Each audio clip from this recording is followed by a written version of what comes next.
Hello दोस्तों, आज हम जिस पॉलिटिकल फ़िलासफ़र की बात करने वाले हैं उनका नाम है एरिस्टोटल। एरिस्टोटल को पॉलिटिकल साइंस और कंपैरेटिव पॉलिटिक्स का फादर कहा जाता है और उन्होंने अपने टाइम पे 158 कॉन्स्टिट्यूशन की स्टडी की थी। और अगर हम उनके फेमस बुक की बात करें तो उसका नाम है पॉलिटिक्स। वह अपने जीवन में दो लोगों से प्रभावित हुए थे। पहले हैं प्लेटो और दूसरे हैं उनके फादर जो कि एक फिजिशियन थे। और वह हमेशा मिडिल पाथ को चूज़ करते हैं। वो ना ज़्यादा लो पाथ को चूज़ करते हैं ना ही ज़्यादा एक्सट्रीम, ठीक है। वो हमेशा मिडिल पाथ को चूज़ करते हैं। वह कहते हैं कि golden mean is the golden rule. यह एक स्टेटमेंट है जो कि एरिस्टोटल के द्वारा दिया गया था। And he belongs to the school of teleology. Telos का मीन्स होता है, टेलोस का मतलब होता है उद्देश्य, पर्पज़, एम और ऑब्जेक्टिव। अगर कोई चीज़ एग्जिस्टेंस में है तो उसके होने का उद्देश्य क्या है, उसके होने का पर्पज़ क्या है।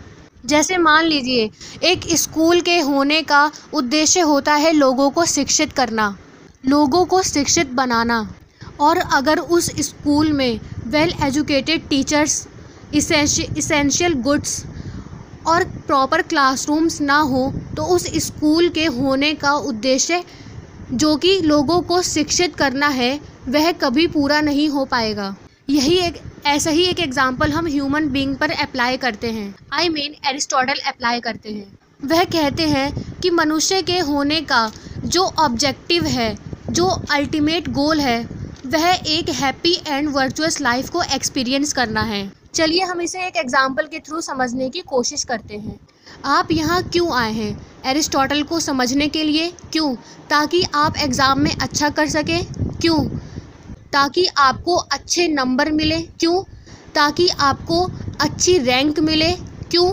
ताकि आपको अच्छी जॉब मिले। क्यों? ताकि आप अपने बेसिक नीड्स को फुलफ़िल कर पाएँ। क्यों? क्योंकि आप अपने फैमिली की बेसिक नीड्स को फुलफ़िल कर पाएँ। क्यों? ताकि आप एक हैप्पी एंड वर्चुअस लाइफ को एक्सपीरियंस कर पाएँ। तो यहाँ पे एक ह्यूमन बीइंग का टेलोस कंप्लीट होता है। एक ह्यूमन बीइंग के होने का, एग्जिस्टेंस का पर्पस कंप्लीट होता है हैप्पी एंड वर्चुअस लाइफ को एक्सपीरियंस करके। एरिस्टोटल कहते हैं कि हैप्पीनेस एक एक्टिविटी है, यह कोई इमोशन नहीं है। यह एक्टिविटी है जो कि ह्यूमन बीइंग परफॉर्म करता है और उसी एक्टिविटी को परफॉर्म करके वह एक हैप्पी एंड वर्चुअस लाइफ को एक्सपीरियंस करता है। और वह इस एक्टिविटी को कब परफॉर्म कर पाएगा? जब उसे राइट कंडीशन, राइट सर्कमस्टेंसेस और राइट एनवायरनमेंट मिलेगा। जब ही वह इस हैप्पीनेस एंड वर्चुअस लाइफ को एक्सपीरियंस कर पाएगा। और यह तीनों कंडीशन प्रोवाइड कराता है स्टेट। दोस्तों, यहीं से एरिस्टोटल का थ्योरी ऑफ स्टेट शुरू होता है। एरिस्टोटल कहते हैं man is by nature a political animal. चलिए इस स्टेटमेंट को हम समझने की कोशिश करते हैं। अब एक मैन ही पॉलिटिकल एनिमल क्यों है? कोई और एनिमल पॉलिटिकल एनिमल क्यों नहीं है? यह एक क्वेश्चन है जिसको कि एरिस्टोटल आंसर करने की कोशिश करते हैं। दोस्तों, हमने अभी देखा कि जो ह्यूमन बीइंग होता है उसके होने का जो पर्पज़ है वह एक हैप्पी एंड वर्चुअस लाइफ को एक्सपीरियंस करना है। और यह सारी कंडीशन जो राइट सर्कमस्टेंसेस, राइट कंडीशन और राइट एनवायरनमेंट है, यह सारी कंडीशन प्रोवाइड कराता है स्टेट। और जब एक मनुष्य स्टेट का पार्ट बन जाता है तो वह एक एक्टिविटी को परफॉर्म करने के लिए कैपेबल होता है। और वह एक्टिविटी होती है डिसीज़न मेकिंग में पार्टिसिपेट करना। जब हम डिसीज़न मेकिंग में पार्टिसिपेट करेंगे तो उसके लिए हमें रीज़न की आवश्यकता होती है।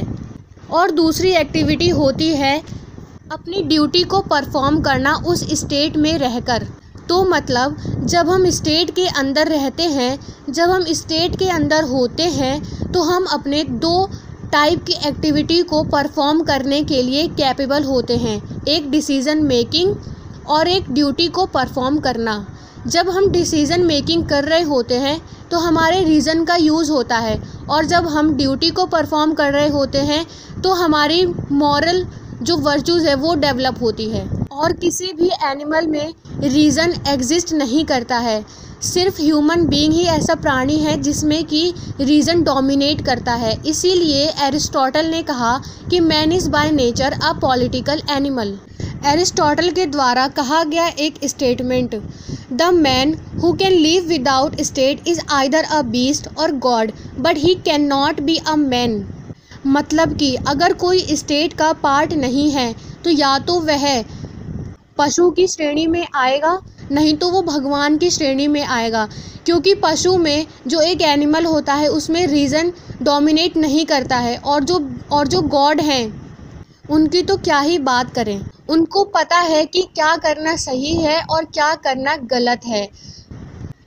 तो यहाँ पे भी एरिस्टोटल ने एक मिडिल पाथ को चूज़ किया, एक ह्यूमन बीइंग को चूज़ किया जिसके पास की रीज़न होता है, और इसीलिए वो स्टेटमेंट देते हैं man is by nature a political animal. अब स्टेट का निर्माण कैसे हुआ? क्योंकि एक स्टेट ही है जो ह्यूमन बीइंग को राइट सर्कमस्टेंसेस, राइट कंडीशन और राइट एनवायरनमेंट प्रोवाइड करा रहा है उनके हैप्पी एंड वर्चुअस लाइफ को एक्सपीरियंस करने के लिए। ह्यूमन बीइंग के होने का पर्पस जो ऑब्जेक्टिव है उसको पूरा करने के लिए। तो स्टेट का निर्माण कैसे होता है?